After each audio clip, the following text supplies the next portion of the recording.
Espanola is a small city in rural Rio Arriba County, just north of Santa Fe.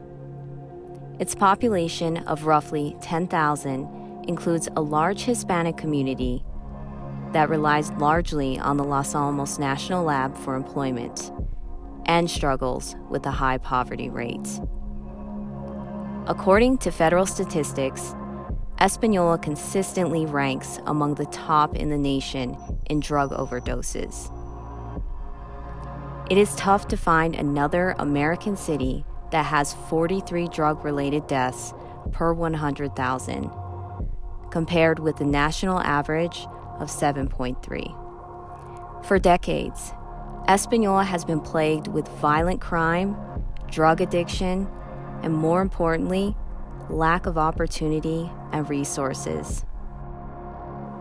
In a lot of ways, Espanola has been written off, considered too far gone to be repaired.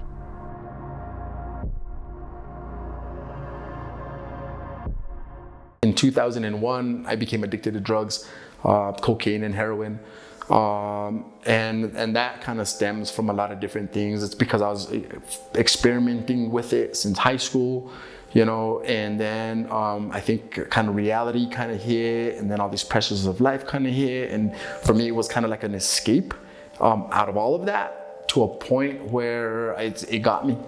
I got addicted in 2001, and in 2001, I remember waking up one morning and feeling like I'm addicted. I knew that I was, because of the feelings that I was having, the thoughts that I was having, and so I became addicted, cocaine and heroin. And then in 2006, I lost everything because of the addiction. I lost my family, I lost my home, I lost my self-identity. I became homeless here in Española. So I was homeless for 6 years, from 2006 to 2012. And my last rehab was in 2012 at Oil Recovery in Velarde.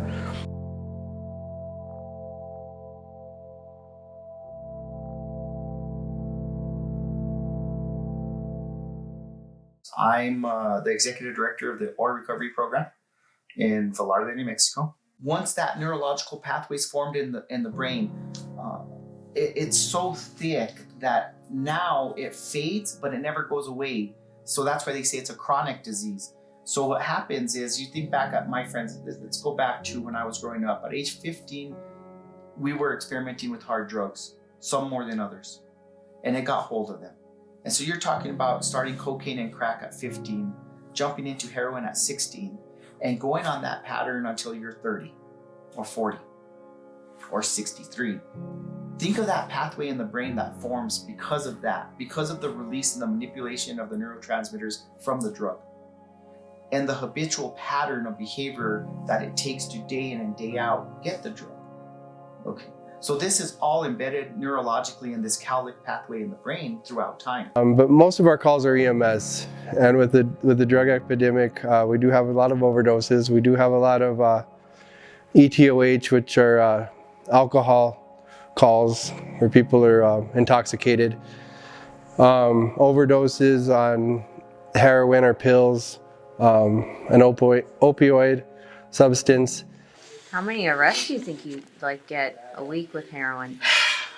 A week with heroin, I would probably venture to say close to 20, 30, yeah. I mean, you have this where the small time, users, people that are usually using, and then, they're off. Unfortunately, not often enough, we'll get the bigger, the dealers, the manufacturers, or the traffickers with a little bit more. So, those are the people that we're after. Unfortunately, we don't get them a lot, as much because we're trying to build those cases, so yeah, that's probably your highest arrest is the heroin every week, would you say? Well, it used to be heroin. Okay. It used to be, very clear that heroin was and there still is the opioid epidemic. I fear the day that meth comes to Espanola. For the longest time, it was only heroin, and it wasn't meth. And I always maybe would take that as a little bit of a pride that, oh man, At least there isn't meth in Espanola. I think that's the last thing we need are people who can't sleep. So it is pretty scary to go home now and see some friends and people that I know who have lost a lot of weight, who look immensely different. I don't even recognize some of them, and the changes because there's a new, very powerful drug that people are taking. However, like I said, meth now has become very, very popular, unfortunately, and a lot of our people that we're dealing with that were normally on heroin have now switched over to methamphetamines because of the price. It's a lot cheaper, a lot easier to get, and the potency. So now the people that we used to deal that maybe weren't as violent, or they were just trying to supply and get the heroin use, now they're switching over to meth because of the availability and the price. So this is easily becoming an epidemic for us as well. So over the last 6 years, I've lost a good percentage of my original friends, my original friends from Espanola. It's unfortunate but I do visit home frequently, and most of those visits are for funerals. I've been honorary pallbearer in 2 funerals in the last month. All right, I have buried a large amount of my friends. I have looked after their parents and their kids now that they're gone as much as I can. And the drugs and things are something that are impacting our community very much.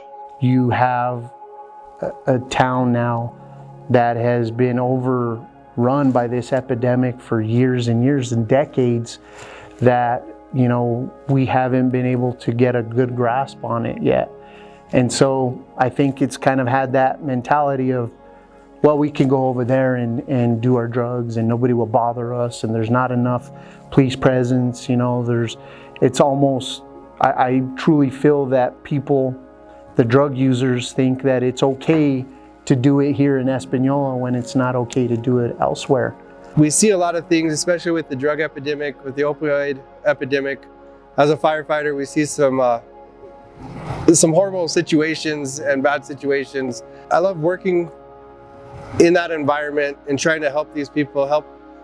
I was an addict at one time too, or an alcoholic. I have 15 years sobriety, so just seeing it and seeing what it does to people's lives is tragic.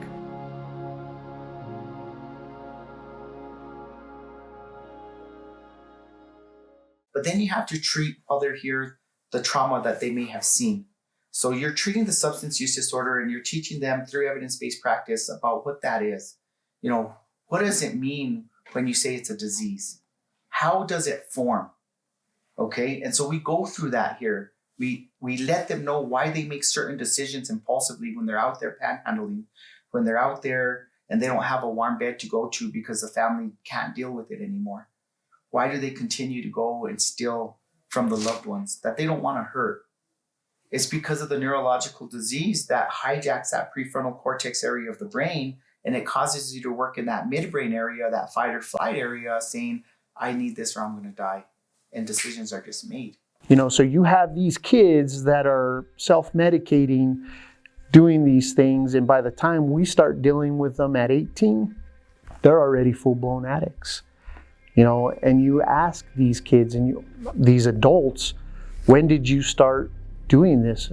15, 16 years old, they were, taking pills in the medicine cabinet.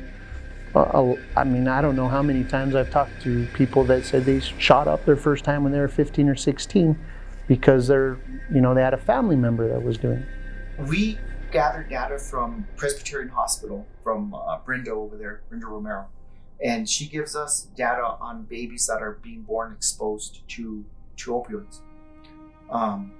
In 2016, and this is off my memory, but at the highest point, 88 babies were born exposed to opioids or addicted, however you want to look at it. Out of 290 plus births, that's almost 1/3 of the births.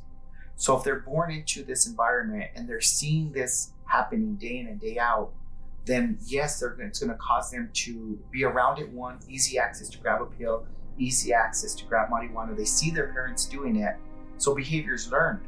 last year we had 10 or 12 overdoses of Xanax or prescription pills in the junior high.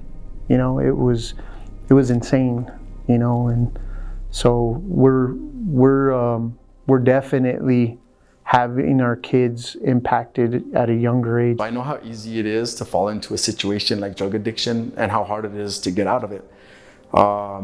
You know, I think that's one of the things that plagues Espanola the most right now is drug addiction, and it has for a long time, just like every community. I think there's, you know, I think it's a poison that plagues every community, and it's surely a poison that plagues our community. And I think that a lot of different things stem off of that when it comes to crime.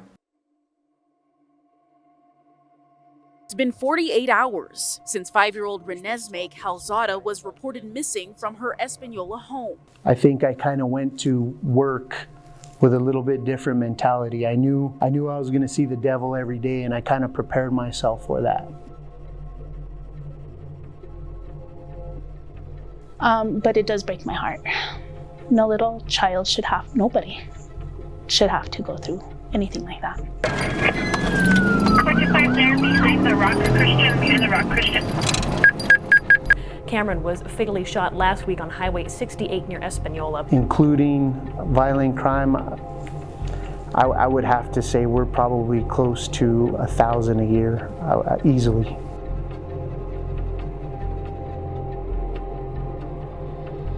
We have a lot of students who are angry.